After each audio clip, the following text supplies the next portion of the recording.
The Super Bowl is dangerous for everyone, even the fans. Today we're discussing the most unusual Super Bowl injuries. In other words, common at-home injuries suffered by fans during the Super Bowl. Okay. Ladies and gentlemen, can I please have your attention? Hey interns, I'm Dr. Chris Raynor and I am not your everyday ortho. I teach you about sports injuries and orthopedic surgery. Today for Orthopedic Rounds, I'm going to talk to you about the types of injuries that football fans, not the athletes, face at home during the Super Bowl. Granted, the Super Bowl is usually a dangerous day, albeit usually for the athletes on the field. Absolutely wild. However, there is a known association between the Super Bowl and the incidence of fatal drunk driving deaths and the incidence of cardiac deaths, particularly for fans of losing Super Bowl teams. So in this video, I'll describe the types of injuries that football fans face at home, and I'll discuss who has been the most dangerous Super Bowl team of the past 20 years. Who do you think it is? Let me know in the comments and then we'll compare answers at the end of the video. If this topic isn't for you, you can watch one of my other videos where I talk about sports injuries right here. I would appreciate if you support the channel and show the algorithm that you dig what I do. And remember that I'm here to help you. So be sure to let me know how I can do that in the comments section down below. Otherwise, let's get to the topic at hand. The information for this video was taken from a study that was published in 2020. The researchers obtained their data from the National Electronic Injury Surveillance System, NEISS, statistics on emergency room visits, and cardiac death data from the CDC's Wonder database. The following information is what they found in their review. First, some general facts. Did you know that football fans were more likely to suffer TV-related or kitchen injuries during Super Bowl weekend than at any other time during the year? What'd you say? Yes, you did hear me correctly. TV-related injuries. Imagine that. But did you also know that in 15 of the 19 Super Bowl studied, the rate of fan injuries sustained while playing football increased the day after the big game? Perhaps people were inspired by what they saw on TV and then tried to recreate it themselves. And not surprisingly, there is a correlation between cardiac deaths and the Super Bowl. So now let's get a little bit more specific. What's the big deal with TV-related injuries anyway? As you can imagine, TVs are often dropped, kicked, or punched during Super Bowl broadcasts. In general, TV-related injuries include wounds suffered while striking a television, knocking it down, dropping it, or pulling a muscle while moving it. In some years, TV-related injuries were twice as likely to occur during the Super Bowl than at any other time of the year. With the advent of flat-screen TVs, the incidence of these type of injuries has trended downward. Some of the injuries that have occurred include numerous cases of lacerations after fans punched the screens during Super Bowl games, lacerations suffered after fans jumped and knocked the TV onto themselves, and even an injury suffered when a thief who was running with a TV stolen during the Super Bowl tripped and then subsequently fell.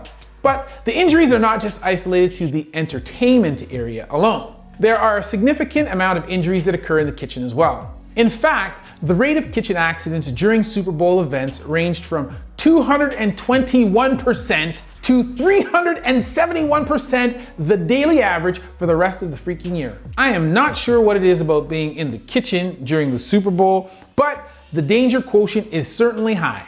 Fans have been injured by interactions with all manner of appliances, including ovens, slicers, choppers, blenders, and also microwaves.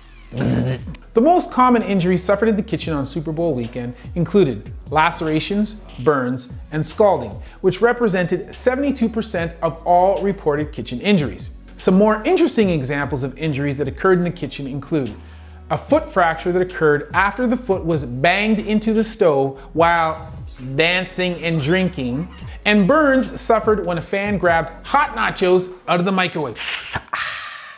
Given the association of the Super Bowl with increased consumption of alcohol, fried foods, cheese, and sugared treats, it should come as no surprise that these dietary triggers can cause problems for some football fans, particularly those with health conditions like diabetes, heart or kidney disease are at risk of serious elevation of blood pressure or blood sugar levels, or even injuries resulting from excessive alcohol intake. So while these problems are not exactly traumatic in nature, they still can take a toll from a health perspective.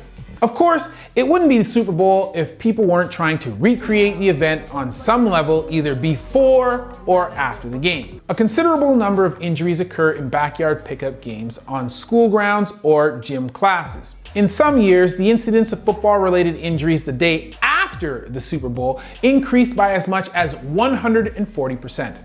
Interestingly, if you were a quarterback in the game the day after, you were 12.3% more likely to be injured in a game than if you had been a quarterback on the day of the Super Bowl.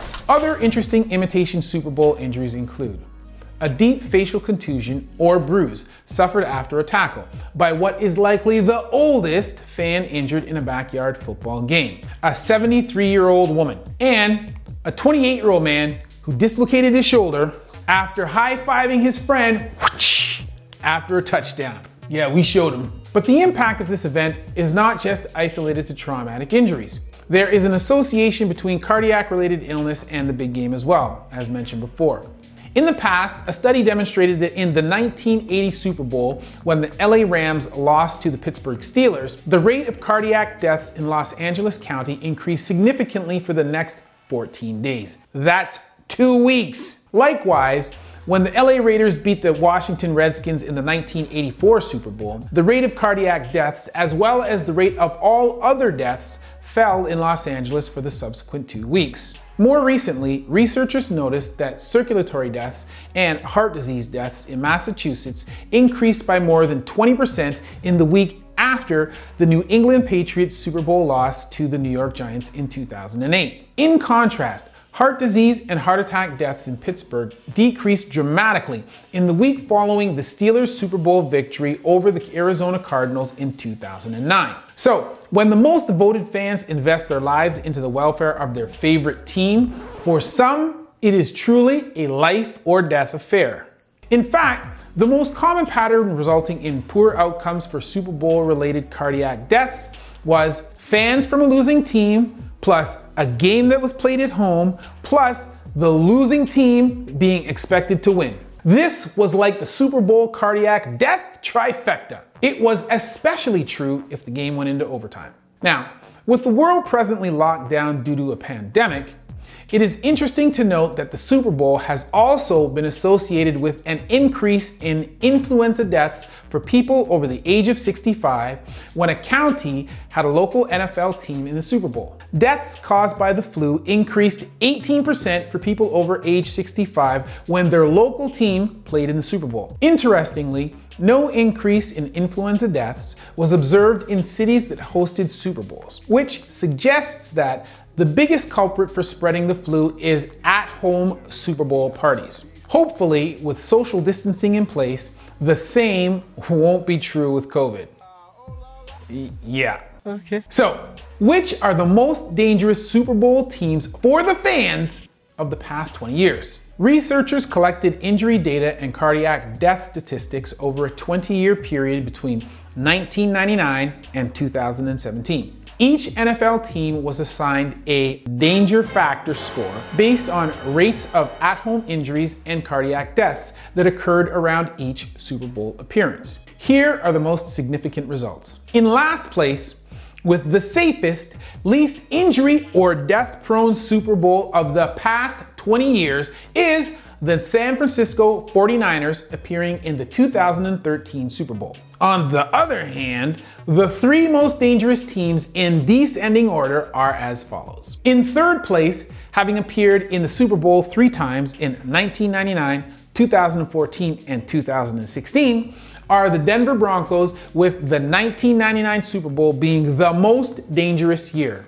Football-related injuries were less than half the national average, while kitchen-related injuries were the most significantly increased. In second place, with 2 Super Bowl appearances in 1999 and 2017, are the Atlanta Falcons. Clearly, Atlanta fans had a hard time controlling their tempers as TV-related injuries increased by over 150% surrounding the big event. And finally, the most dangerous Super Bowl team for its fans of the past 20 years is, wait, who do you think it is? Let me know in the comment section. Do that now so that we can compare answers. I'll wait.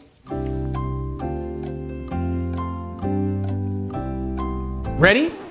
Cool. Cool. The most dangerous Super Bowl team of the last 20 years, for the fans at least, is the Tennessee Titans, who appeared in the 2000 Super Bowl. After this event, cardiac deaths for Titans fans increased by 27%. And TV-related injuries increased by nearly 200%. So, if you're a Titans fan and you purchased a new flat screen for their return to the Super Bowl, be sure to also get the extended warranty protection for your purchase. Just saying. So there you have it. Today we've been discussing the most unusual Super Bowl injuries. Well, for the fans at least. Don't forget to follow me on my socials. Thanks for watching. I'll see you for rounds next week. And as always, that's been a word from Dr. Chris, not your everyday ortho. Just a flesh wound.